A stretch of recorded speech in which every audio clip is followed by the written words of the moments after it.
Hello friends, 502 પેપરના unit number 2માં lecture number 9 આજે આપણે ભણીશું. તો વિદ્યાર્થી મિત્રો, આપણે આજે ક્લોઝરની ડેફિનેશન જોઈશું અને એના ઉપરથી એક થિયરમ પણ ભણીશું અને એના પછી ઓપન કવરની ડેફિનેશન જોઈશું, ફાઇનાઇટ સબ કવરની ડેફિનેશન જોઈશું, કોમ્પેક્ટની ડેફિનેશન બરાબર, અને એના એક થિયરમ પણ આપણે જોઈશું. તો જોઈએ ડેફિનેશન. ક્લોઝર કે ક્લોઝર કોને કહીશું? તો આપણે જે પણ વાત કરીએ છીએ એ મેટ્રિક સ્પેસની અંદર કરીએ છીએ. તો પહેલાં તો ડેફિનેશનમાં શું આવશે? X d be a metric space and E subset X let E dash be the set of all limit point of E, then E union E dash is called closure of set E and it is denoted by E bar. Thus closure of E is equal to E bar equal to E union E dash. એટલે કે XD metric space છે, એ XD metric સ્પેસની અંદર X જે આવેલો છે એ Xને કોઈ subset હશે ઈ set, એ આ Xને સબસેટ છે અને આ ઈ સેટના જે લિમિટ પોઈન્ટ છે એ ઈ ડેશ સેટની અંદર આવેલા છે. એટલે કે ઈ ડેશ સેટ જે છે એ ઈના લિમિટ પોઈન્ટને ધરાવે છે અને આ ઈ અને એ લિમિટ પોઈન્ટવાળો સેટ જે ઈ ડેશ છે એ બંનેનો યુનિયન કરવાથી જે આપણને મળે છે એ ક્લોઝર મળે છે. કોનો ક્લોઝર મળે છે? સેટ ઈનો ક્લોઝર આપણને મળે છે એવું આપણે કહીએ છીએ, બરાબર. તો શું લખીશું? ઈ યુનિયન ઈ ડેશને આપણે ક્લોઝર કહીશું સેટ ઓફ ઈનો. હવે ક્લોઝરને લખવું હશે તો કેવી રીતે લખાશે? ઈ બારથી. Closure of E is equal to E bar equal to E union E dash, બરાબર છે. ક્લોઝર ઈનો ક્લોઝર લખવો હોય તો ઈ બારથી લખાય, એવી રીતે તમારે બીનો ક્લોઝર લખવો હોય તો બી બાર કહેવાશે, એનો ક્લોઝર લખવો હોય તો એ બાર કહેવાશે, બરાબર છે. અને ક્લોઝર બરાબર શું લખાશે?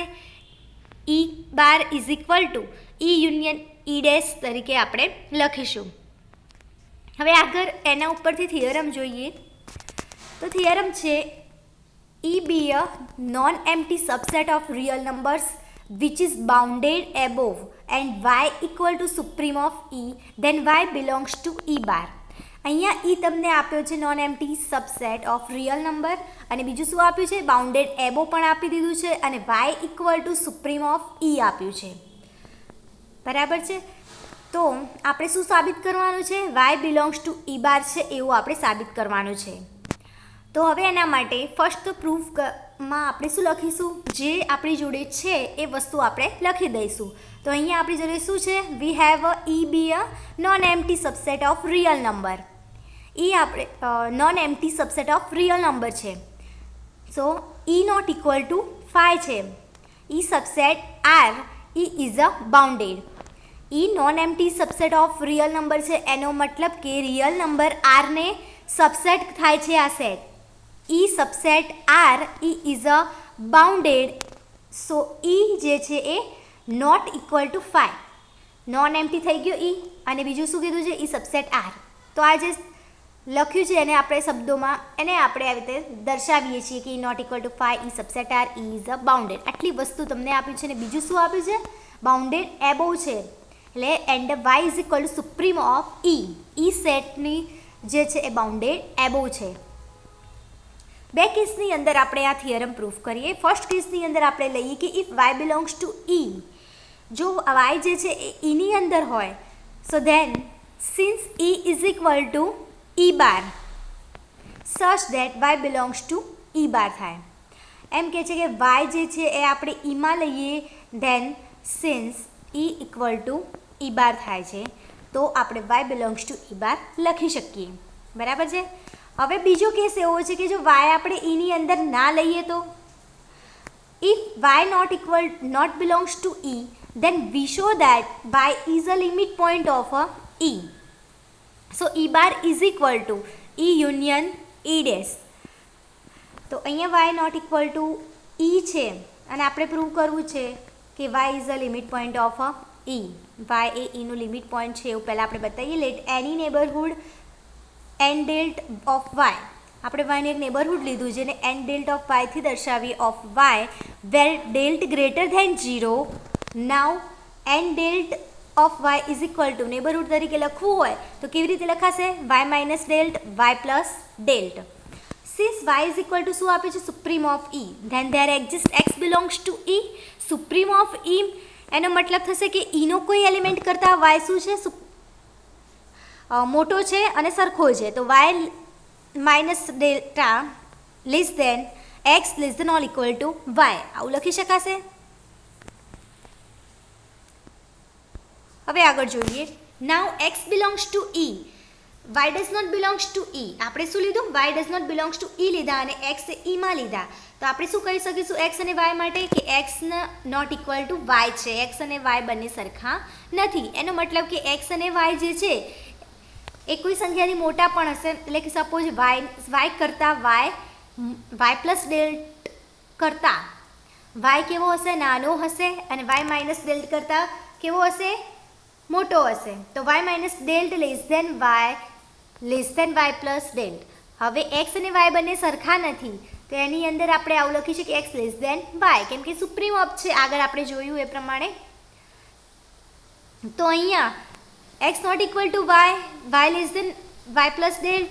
તો એક્સ બિલોંગ્સ ટુ આના નેબરહુડમાં છે એવું કહી શકાય કે વાય માઇનસ ડેલ્ટ અને વાય પ્લસ ડેલ્ટની વચ્ચે આવેલું છે, માટે એના નેબરહુડમાં છે. એટલે કે X belongs to Y minus delta Y plus delta. હવે આ તો શું છે?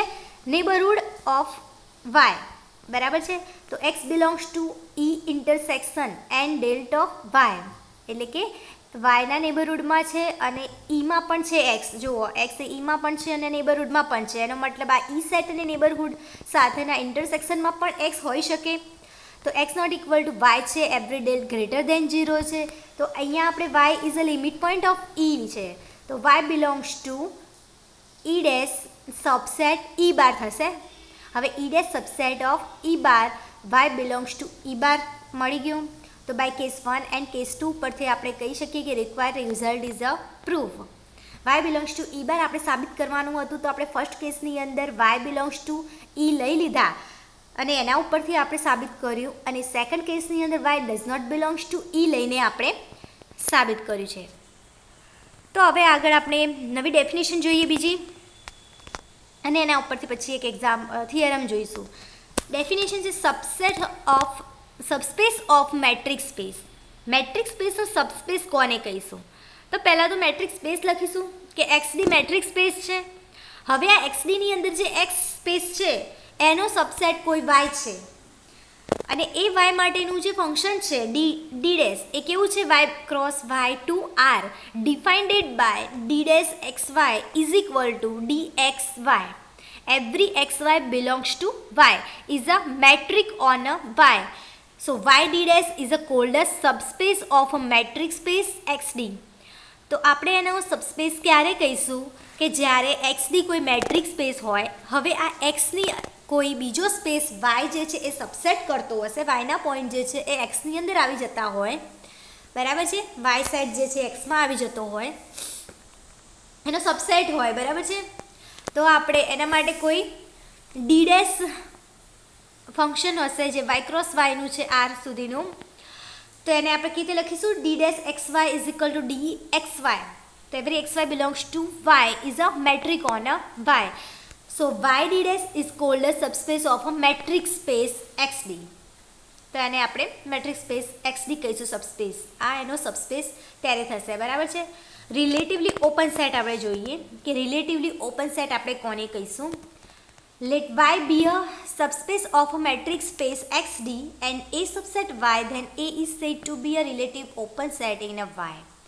એમ કે છે કે વાય જે છે એ સબસ્પેસ હોય મેટ્રિક સ્પેસનો અને આ વાયનો કોઈ સબસેટ એ હોય તો આપણે આ એને આપણે શું કહીશું? Relatively open set in a Y. If for every small a belongs to capital A there exists del greater than 0 such that neighborhood of A intersection Y subset A. તો નેબરહુડ આપણે લઈએ કોઈ વાયનું, એ વાય સાથે intersection કરતાં એમાં જ મળે છે, બરાબર છે. તો રિલેટિવલી ઓપન સેટની ડેફિનેશન આપણે અહીંયા સમજી ગયા કે વાય જે છે એ સબસ્પેસ હોય મેટ્રિક સ્પેસ XDનો, તો એ સબસેટ y હોય then E is said to be relatively open set in a y. આગળ થિયરમ જોઈએ. રિલેટિવલી ઓપન વાળો કે એમાં શું આપ્યું છે થિયરમમાં, let Y be a subspace of metric space XD, E subset Y is relatively open in a Y. અહીંયા તમને વાય સબસ્પેસ આપી દીધો છે XD નો, અને ઈ સબસેટ વાય આપ્યું છે is relatively open in Y. E જે છે રિલેટિવલી ઓપન છે વાયની અંદર. So if and only if there exists an open set of G in X such that E equal to G intersection Y. તો અહીંયા if and only if આપણે prove કરવાનું છે. તો ફર્સ્ટ પાર્ટ આપણે લઈ લઈએ કે વાય સબસ્પેસ છે એવું લઈ લઈએ, અને ઈ સબસેટ વાય રિલેટિવલી ઓપન છે એવું લઈ લઈએ. તો રિલેટિવલી ઓપન હોય તો તમે શું લખી શકો, P બિલોંગ્સ ટુ E, અને એનું નેબરહુડ શોધીશું અને વાય સાથે ઇન્ટરસેક્શન કરશે અને ઈને સબસેટ થશે. Neighbourhood of P intersection Y subset E લખી શકાય એ પ્રમાણે. તો હવે દરેક નેબરહુડ જે છે P નો એ ઓપન સેટ જ થવાનો. તો માટે G બરાબર આપણે union of neighbourhood of P તરીકે લખીએ. Since every neighbourhood is an open end union of any number of open set is a open. આ આગળનું સ્ટેટમેન્ટ છે થિયરમનું, જે આપણે આગળના લેક્ચરની અંદર આપણે પ્રૂફ કર્યું કે every neighbourhood is an open end union of any number of open set is a open. તો આપણે એ પ્રમાણે આપણે આને ઓપન સેટ કહીશું. તો G બરાબર આપણે શું મળે, ઓપન છે Xની અંદર. તો ઈ સબસેટ G ઈ સબસેટ Y છે, તો આપણે ઈ સબસેટ G ઇન્ટરસેક્શન Y લખી શકીએ. તો G intersection Y is equal to G બરાબર તો શું છે, union of neighbourhood of P intersection Y subset of E. તો બાય કેસ 1 એન્ડ 2 પરથી આપણે લખ્યા. આ કેસ 1 આપી દીધો હતો અને 2. From 1 and 2, thus E subset G intersection Y subset E equal to G intersection Y. આપણે E equal to G intersection Y લાવવું હતું, જેમાં આપણી જોડે શું હતું, E Y જે હતો સબસ્પેસ મેટ્રિક સ્પેસ આપી દીધો હોત. તો આપણે ડેફિનેશન જો ક્લિયર હશે તો અહીંયા બીજું કંઈ નથી લખ્યું, ડેફિનેશન જ લખી છે કે એમ કીધું છે કે Y જો સબસ્પેસ હોય અને E સબસેટ Y હોય, ઈ સબસેટ Y હોય તો રિલેટિવલી ઓપન હોય વાયની અંદર. તો કેવી રીતે લખાય, ડેફિનેશનમાં જોઈએ પ્રમાણે આપણે ડાયરેક્ટ નેબરહુડ લખી દઈશું. હવે નેબરહુડ ઇન્ટરસેક્શન Y હોય એમ, જે નેબરહુડનો સેટ છે અને આપણે G લઈ લીધો એના યુનિયનને. નેબરહુડ હંમેશા કેવો હશે, ઓપન હોય. Every neighbourhood is an open, જે આપણે આગળ થિયરમ પ્રૂફ કર્યો છે એના ઉપરથી અહીંયા લખ્યું છે. તો આપણે ફર્સ્ટ એન્ડ 2 કેસ ઉપરથી આપણે લખી શકીએ E is equal to G intersection Y.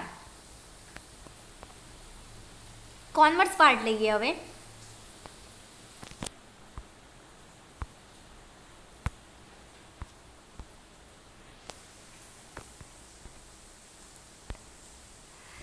કોન્વર્સલી let E is equal to G intersection Y છે. Let any point P belongs to E G intersection Y. આ તો આપણે લઈ લઈએ બરાબર છે ને, Y સબસ્પેસ અરે રિલેટિવલી ઓપન ઇન Y છે એવું બતાવીએ. તો let any point P belongs to E is equal to G intersection Y. P belongs to G and G is open subset of X. P આપણે E માં લઈએ તો P is equal to G intersection Y માં હોય, તો G માં હશે તો G તો શું છે, ઓપન છે સબસેટ ઓફ X નું. તો P is an interior point of G થાય. આ બધું જ ડેફિનેશન ઉપરથી જ લખવાનું છે. આપણે શું કર્યું, P ને E માં લીધો. તો P E માં લઈએ તો E બરાબર તો શું છે, G ઇન્ટરસેક્શન Y છે. તો G ઇન્ટરસેક્શન Y હોય તો P એ G માં પણ હોય અને Y માં પણ હોય. તો P ને આપણે જો G માં લઈએ તો G તો કેવો સેટ છે, ઓપન સબસેટ ઓફ X છે. તો ઓપન સેટ જે છે તો એનો મતલબ કે P એ ઇન્ટિરિયર પોઈન્ટ ધરાવતો હશે. P is an interior point of G. આપણે એવું કહી શકીએ G એ Gના અંદર આવેલો હોય તો G ઓપન સેટ હોય. ઓપન સેટની અંદર ડેફિનેશન શું કહે છે, જે પોઈન્ટ આવેલું હોય તો આપણે એને શું કહીશું, એને ઇન્ટિરિયર પોઈન્ટ. હવે પાછી ડેફિનેશન ઇન્ટિરિયર પોઈન્ટ નહીં આવી કે જો ઇન્ટિરિયર પોઈન્ટ હોય તો કેવી રીતે લખાય કે ડેલ્ટ ગ્રેટર દેન 0 સચ દેટ એન ડેલ્ટ P, એટલે કે neighbourhood of P subset G. આ આપણે ડેફિનેશન જ લખી દીધી છે કે ઇન્ટિરિયર પોઈન્ટ છે તો ઇન્ટિરિયર પોઈન્ટ હોય તો કેવી રીતે લખાય પાછું કે નેબરહુડ હશે. Neighbourhood A subset of G હશે બરાબર. હવે નેબરહુડ ઓફ P જે છે એ ઇન્ટરસેક્શન Y કરીએ, બંને સાઈડ અહીંયા ઇન્ટરસેક્શન Y કરી દઈએ તો G ઇન્ટરસેક્શન Y બરાબર E છે. તો એનો મતલબ neighbourhood of P intersection Y A E ને સબસેટ થાય છે. એટલે આપણે શું લખી શકીએ, E A relatively open in Y છે એવું કહી શકીએ.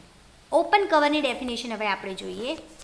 ઓપન કવર કોને કહીશું કે late XD be a metric space and E subset X the collection G alpha, alpha belongs to I of open subset of X is called an open cover of E. If E subset union alpha belongs to I, G alpha. એટલે કે XD matrix સ્પેસની અંદર આ એક્સની subset કોઈ set E હશે અને આ જે E જે છે કેવું કલેક્શન ધરાવતું હોય, ઓપન સેટ ધરાવતું હોય કે એની અંદર બધા ઓપન સેટ આવેલા હોય કે G આલ્ફા જે છે એ ઓપન સેટ છે એવું એક્સના એ ઓપન સેટ જે છે એને આપણે ઓપન કવર તરીકે લઈએ છીએ. તો if E subset union of alpha belongs to I G alpha. Finite sub cover જોઈએ. ફાઇનાઇટ સબ કવર કોને કહીશું કે XDB મેટ્રિક્સ સ્પેસ હોય, ઈ સબસેટ એક્સ હોય, પછી એને ઓપન કવર હોય જી આલ્ફા. ઓપન કવર આપણે કોને કીધું? ઓપન સેટ જે એવું કલેક્શન જેની અંદર ઓપન સેટ આવેલા હોય એને આપણે ઓપન કવર કહીએ છીએ. તો આ જે ઝેડ છે એ ઓપન કવર છે. ધેન ફાઇનાઇટ સબ કલેક્શન. ફાઇનાઇટ સબ કલેક્શન મળતું હોય એનું એટલે કે જી આલ્ફા આઈ વાળું. આલ્ફા આઈ બિલોંગ્સ ટુ આઈ અને આઈ એ 1 2 થી n હોય ઓફ ઝેડનો બરાબર. તો આપણે ફાઇનાઇટ સબ કવર કહીશું ઝેડનો. ફાઇનાઇટ સબ કવર ઝેડ ડેશ જે મળે છે આપણે ફાઇનાઇટ સબ કવર થશે જેને E subset union I equal to 1 to n G alpha I તરીકે લખાશે. આ બંને ડેફિનેશન ખૂબ જ અગત્યની છે. આ ડેફિનેશન ઉપરથી જ આગળના આપણે થિયરમ આપણે ભણીશું. તો આ બંને ડેફિનેશન તૈયાર કરી દેવાની છે બરાબર કે ઓપન કવર કોને કહીશું ને ફાઇનાઇટ સબ કવર કોને કહીશું. ઓપન કવર કેવું હશે? તો એવા ઓપન સેટના કલેક્શનને આપણે ઓપન કવર કહીએ છીએ અને ઓપન કવર મળી જાય છે બરાબર. એક ઓપન કવરનું ફાઇનાઇટ સબ કલેક્શન આપણને મળે એને આપણે ફાઇનાઇટ સબ કવર કહીએ છીએ. તો આ બંને ડેફિનેશનનો ઉપયોગ કરીને આપણે આગળના લેક્ચરની અંદર થિયરમ ભણીશું.